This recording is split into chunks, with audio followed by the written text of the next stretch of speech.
Okay, so now we are going to talk about understanding the formula for the frequency of a series of harmonics when we have a standing wave that is created with one open end. When I demonstrated resonance with the tuning fork and the PVC pipe in class, that was a standing wave that was created with one end that was closed because the water served as a barrier on one end, and the other end was open because the tube was open to the rest of the air in the classroom. So a standing wave happens when we have a wave that is sent into some sort of fixed barrier or boundary, and then that wave is reflected back so that it is going to become inverted, and so it creates a mirror image or a reflection on itself. So if this is the wave that comes into the PVC pipe from my tuning fork, then when it hits the water or the boundary, it is going to be reflected back so that it is inverted on itself, and it ends up creating this type of closed off kind of look. Now, I have illustrated for you one complete wave. Remember, one complete wave or one complete wave cycle is one time through the pattern where we have both our positive and negative phases, our compression and rarefaction phases of that oscillation. Okay, so when we look at the wave that is created, we can say that we have created one full wave. Maybe we have created a standing wave where it's actually only half of a wave. So in class, I also did a demonstration on a string where it was closed off on both ends. And once I created that standing wave, we looked at it and we said, well, this is really only half of the wave. And so that relationship was used to help us understand the math behind the formula for standing waves where they are closed on both ends. Well, because our PVC pipe is open to the air in the classroom, that is going to change how much of the wave is created, and that's going to ultimately affect how we are going to write this equation. So initially, I have for you just some length L, and so this is going to represent the length of our PVC pipe. That length is going to be used to tell me how much of the wave we are able to create inside of that tube. I could also take that same information and say, if I understand that this is how long one wavelength is, how much tube length do I need in order to create one wave? And so as I go through this derivation, I'm going to be writing fractions in these two places to help us understand the relationship from wavelength to tube length. And then that is ultimately going to be used to help us decide what goes in the denominator of this equation, which is just our wave speed equation rewritten to solve for our frequency. So I have an example here of a standing wave that is created when we have air that comes into the tube and it is then reflected. So the dark blue is the wave coming in, and then it is going to be reflected so that it's inverted on itself, something like this. So this is telling me that the length of my tube is used to create some amount of a wavelength. So let's go back and look at this initial drawing. If this is my PVC pipe right here, this is the walls of my PVC pipe, and here is the water. Here is the air that is resonating because of my tuning fork.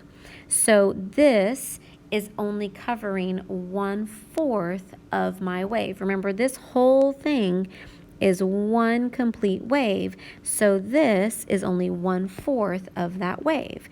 So I am going to say the length of my tube gives me 1/4 of a wavelength. If I wanted to create one full wave, I would need 4 tubes of this length, or my tube would need to be this length times 4. I need 4 tube lengths, okay? So the way that I'm going to write this is I'm going to keep my fraction of 1/4, and I'm going to invert it 4/1 times L.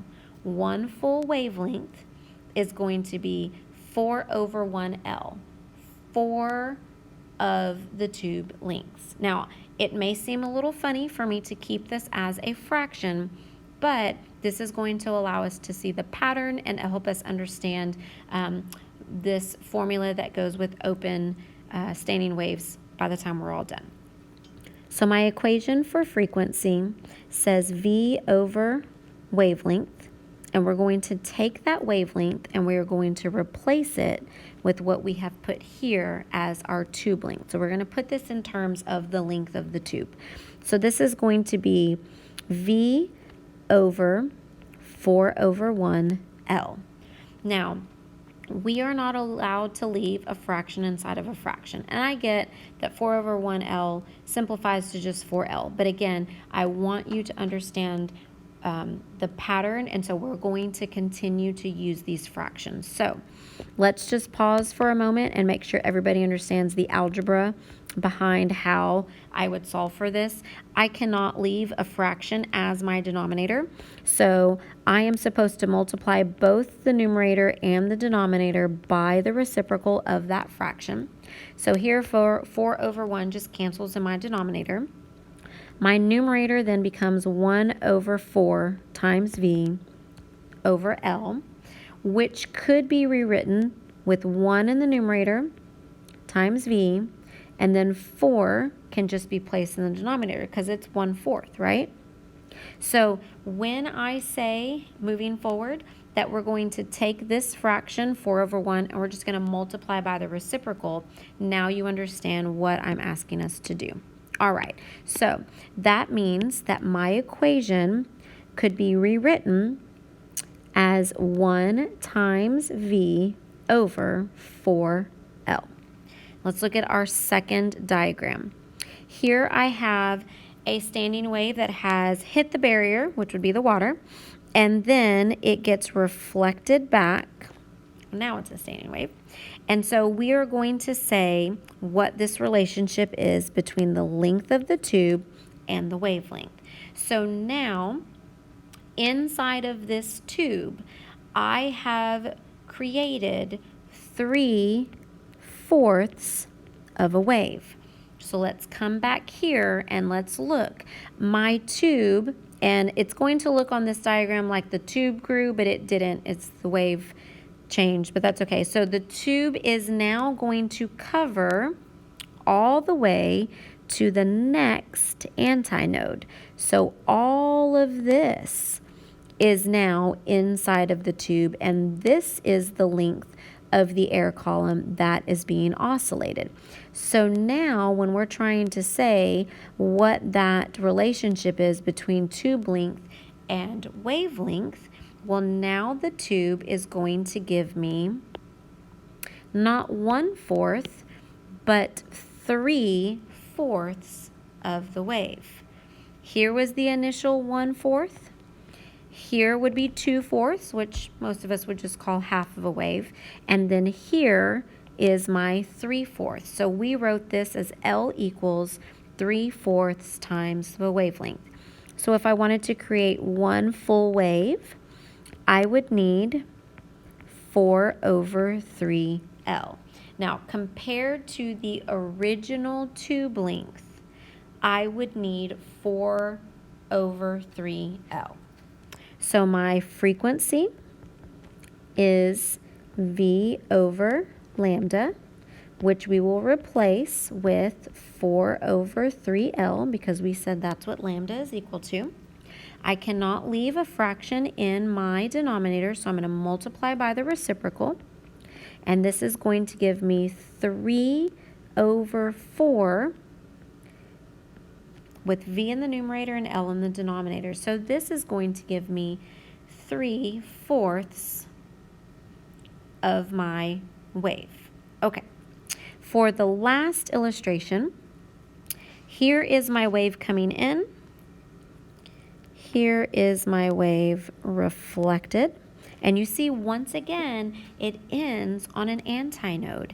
every reflected wave inside of this open-ended tube has to end in an antinode because it is open on the end. It cannot end in a node. That would require it to be closed. So now we are going to say the length of the tube is going to provide, let's see, how many fourths of a wave, because we started off by measuring in increments of 1/4.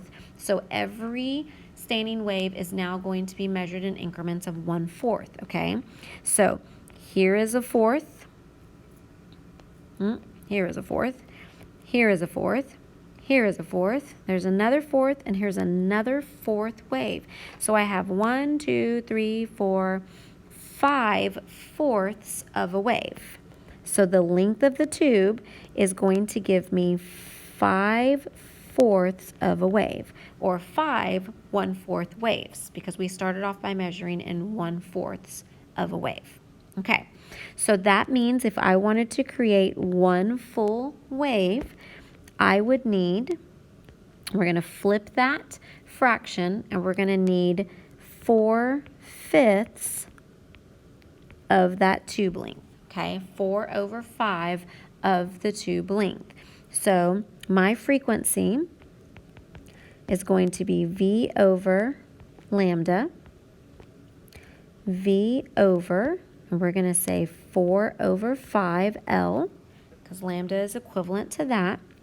So I multiply by the reciprocal, and I get 5V over 4L.